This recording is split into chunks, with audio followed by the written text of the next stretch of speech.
আজ আমরা শ্রীমদ্ ভগবদ গীতার ত্রয়োদশ অধ্যায়ের 22তম শ্লোক শ্রবণ করব। এই শ্লোকে ভগবান শ্রীকৃষ্ণ অর্জুনকে কি উপদেশ প্রদান করেছেন সেই সম্পর্কে আজ আমরা শ্রবণ করব। তো ভগবান শ্রীকৃষ্ণ কি বলছেন? পুরুষ প্রকৃতস্থ হি ভঙ্ক্তে প্রকৃতিজান গুণান কারণং গুণসংঘর্ষ সদসদ্যানি জন্মসু। এখন আমরা যে শ্লোকটি শ্রবণ করলাম এর যে অর্থ সেটি আমরা শ্রবণ করব। অর্থাৎ কি বলছেন? জড়া প্রকৃতিতে অবস্থিত হয়ে জীব প্রকৃতিজাত গুণসমূহ ভোগ করেন। অর্থাৎ আমরা জীব, এই জীব কোথায় অবস্থান করছি? এই জড় জগতে। আর এই জড় জগতে অবস্থান করার ফলে কি জড় জগতে যে সমস্ত প্রকৃতজাত গুণ সমূহ, সাত্ত্বিক গুণ, রাজসিক গুণ ও তামসিক গুণ, এই প্রকার গুণ সমূহ কি আমরা ভোগ করছি। প্রকৃতির গুণের সঙ্গত বশতই তার অসৎ যোনি সমূহে জন্মগ্রহণ করে। অর্থাৎ প্রকৃতির যে 3টি গুণ, সেই গুণের দ্বারা আমরা কি পরিচালিত হচ্ছে। আর এই গুণের সঙ্গত বশতে আমরা সৎ এবং অসৎ যোনি সমূহে জন্মগ্রহণ করেন। অর্থাৎ সৎ যোনি বা অসৎ যোনিতে আমরা এই প্রকৃতির গুণে, অর্থাৎ কখনো আমরা সুন্দর দেহ লাভ করে থাকি, যার ফলে আমরা সাত্ত্বিক গুণ আমাদের মধ্যে বিকশিত হয়, এবং কখনো কখনো কি রাজসিক বা তামসিক গুণ সম্পন্ন যোনিতে আমরা জন্মগ্রহণ লাভ করি এবং আমাদের গুণ প্রবৃত্তি শ্রেষ্ঠতরূপ হয়। অর্থাৎ এই শ্লোকে তাহলে আমরা কি জানতে পারলাম? প্রকৃতির যে গুণ, সে গুণের দ্বারা যে পরিচালিত হচ্ছে। আর এই গুণ পরিচালিত শুধু তাই নয়, প্রকৃতির গুণের দ্বারা প্রতিটা জীব প্রভাবিত হচ্ছে এবং বিভিন্ন প্রকার শরীর লাভ করছে। তাই এই ভগবত গীতাতে বলা আছে যে কিভাবে এই যে প্রকৃতির গুণ, এই গুণ থেকে আমরা বাহির হতে পারবো সেই সম্পর্কে বিশদভাবে আলোচনা করা আছে।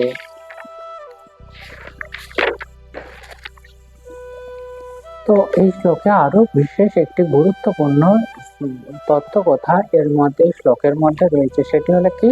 সেটি হলো এক দেহ থেকে অন্য দেহে স্থানান্তর। অর্থাৎ যেমন এখানে কি বলা হয়েছে? সৎ ও অসৎ যোনি লাভ করে থাকে, যোনিতে জন্মগ্রহণ করে। তাহলে কি এক দেহ থেকে অন্য দেহ যে স্থানান্তরিত হওয়ার পন্থা, সেটি বিশেষভাবে লাভ বলা আছে। যেমন আমরা হচ্ছে জীবাত্মা, অর্থাৎ আমরা শরীর নয়, আমরা আত্মা।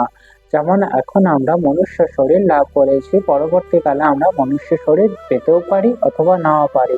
যেরকম আমাদের কর্ম হবে সেই রকম অনুযায়ী আমরা পরবর্তীকালে আমরা শরীর লাভ করব। অর্থাৎ আত্মা হচ্ছে অবিনশ্বর, আর এই দেহ অবিনাশী, অর্থাৎ দেহের বিনাশ হবে, অবশ্যম্ভাবী দেহের বিনাশ। যখনই আমাদের এই দেহ বিনাশ হবে, অর্থাৎ এই দেহ যখন আমরা পরিত্যাগ করব, আমাদের আবার পুনরায় জন্ম গ্রহণ করতে হয়। অর্থাৎ এক দেহ থেকে অন্য দেহে স্থানান্তরিত হতে হয় আমাদের।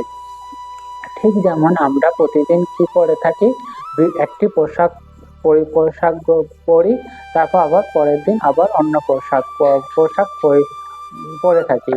তাই আর কি হয়ে থাকে? যখন একটি পোশাক দীর্ঘদিন পরার পর কি আস্তে আস্তে সেটি জীর্ণ হয়ে যায়, সেটি নষ্ট হয়ে যায়, তখন আমরা কি করি? সেই পোশাক পরিত্যাগ করে আবার অন্য কোনো নতুন বস্ত্র আমরা পরিধান করা শুরু করি। অর্থাৎ ঠিক যেমন আমরা পোশাক পরিবর্তন করি, ঠিক তেমনি আমাদের এই যে দেহ যখন জরাজীর্ণ হয়ে যায়, তখন আমাদেরকে এই জড়দেহ পরিত্যাগ করতে হয়। পরিত্যাগ করে আমাদের একটি নতুন দেহ, নবদেহ আমাদের লাভ করতে হয়। আর যেমন আমরা এই দেহতে আমরা যেরকম কর্ম করব, সেই কর্ম অনুযায়ী আমরা পরবর্তী দেহ লাভ করব।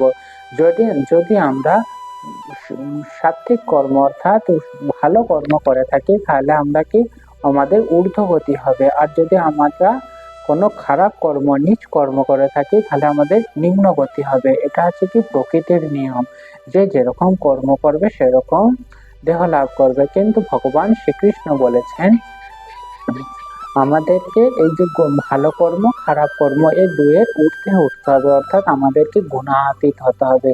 গুণাতীত হলেই তবে আমরা এই ভালো কর্ম, খারাপ কর্ম, অর্থাৎ এই জড়জাগতিক যে নিয়ম শৃঙ্খলা, সেই শৃঙ্খলা থেকে আমরা বাইরে যেতে পারবো। যদি আমরা ভগবান শ্রীকৃষ্ণের দিব্য নাম সংকীর্তন, হরে কৃষ্ণ মহামন্ত্র, দ্যাট মিনস হরে কৃষ্ণ কৃষ্ণ কৃষ্ণ হরে হরে, হরে রাম রাম রাম হরে হরে, এই দিব্য মহামন্ত্র যদি আমরা অত্যন্ত উৎসাহের সঙ্গে যদি আমরা প্রতিদিন নিয়মিত যদি জপ করে থাকি, তাহলে কি সেই কর্মটি হচ্ছে আধ্যাত্মিক কর্ম। জড়জাগতিক কর্মের ঊর্ধ্বে হচ্ছে আধ্যাত্মিক কর্ম। আর এই আধ্যাত্মিক কর্ম যদি করে থাকি, তাহলে আমরা জড়জাগতিক বন্ধন থেকে মুক্ত হতে পারবো। আমরা এই জড় জগতে জড় দেহ লাভ করেছি। এই জড় দেহ লাভ করার ফলে কি আমরা একটি এই জড় জগতে রয়েছি, আর জড় জগতে আমরা একটি সমাজ ব্যবস্থার মধ্যে রয়েছে। আর এই সমাজ ব্যবস্থার মধ্যে বিভিন্ন ব্যক্তিদের সঙ্গে আমাদের পরিচয় হয়, এবং পরিচয় হওয়ার ফলে কি একটি সম্পর্ক গড়ে ওঠে, জড়জাগতিক সম্পর্ক। আর এই জড়জাগতিক সম্পর্ক আমাদের ধীরে ধীরে কি মহা আচ্ছন্ন সৃষ্টি করে। আমরা নিজেদেরকে আমরা এই জড় দেহ বলে মনে করি, আমাদের যে প্রকৃত পরিচয় আত্মা সেটি আমরা ভুলে যাই।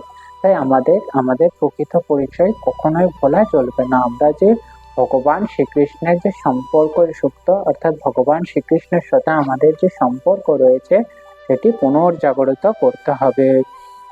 আর এই জড় জগতে থাকার ফলে আমরা জড় জগতের উপর আমরা আধিপত্য বিস্তারের চেষ্টা করি। যখনই আমরা জড় জগতের উপর আধিপত্য বিস্তার শুরু করব, তখনই কি হবে, যতই আমরা এই জড় জগতের প্রতি আমরা আধিপত্য বিস্তার করব, ততই আমরা জড় জগতের বন্ধনে আবদ্ধ হয়ে পড়ব।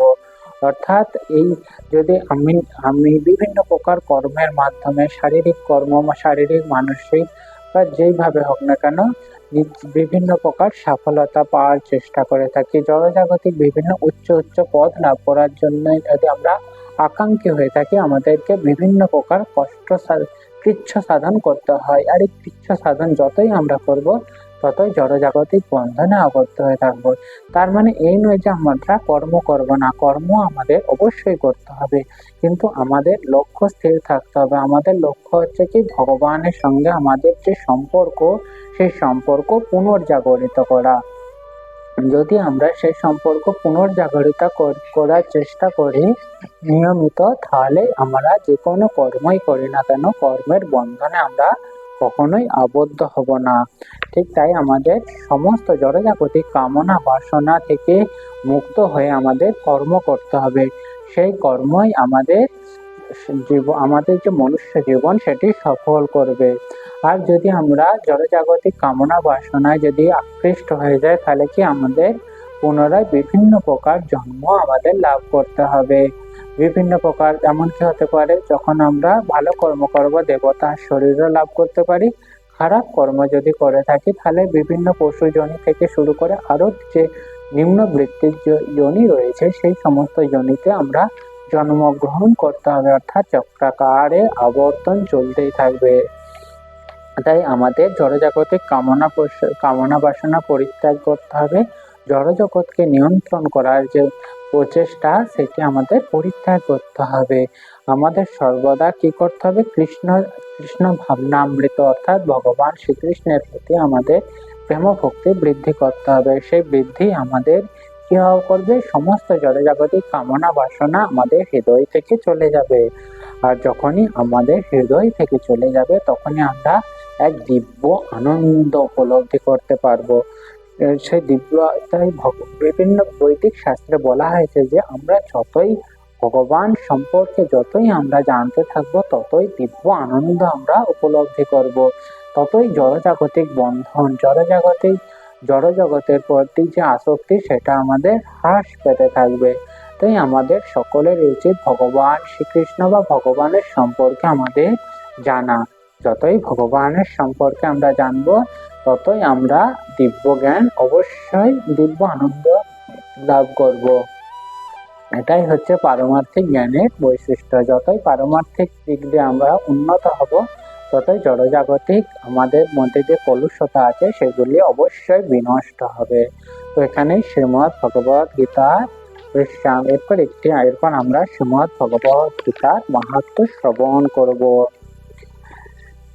মলিনে মচনং পুংসাম জলস্নানম দিনে দিনে শক্তির্ঘৃতামৃত স্নানম সংসার মলনাশনম প্রতিদিন জলে স্নান করে মানুষ নিজেকে পরিচ্ছন্ন রাখতে পারে, কিন্তু কেউ যদি ভগবত গীতার গঙ্গা জলে একবার স্নান করে তাহলে তার জড়জগতের মলিনতা একেবারে বিনষ্ট হয়।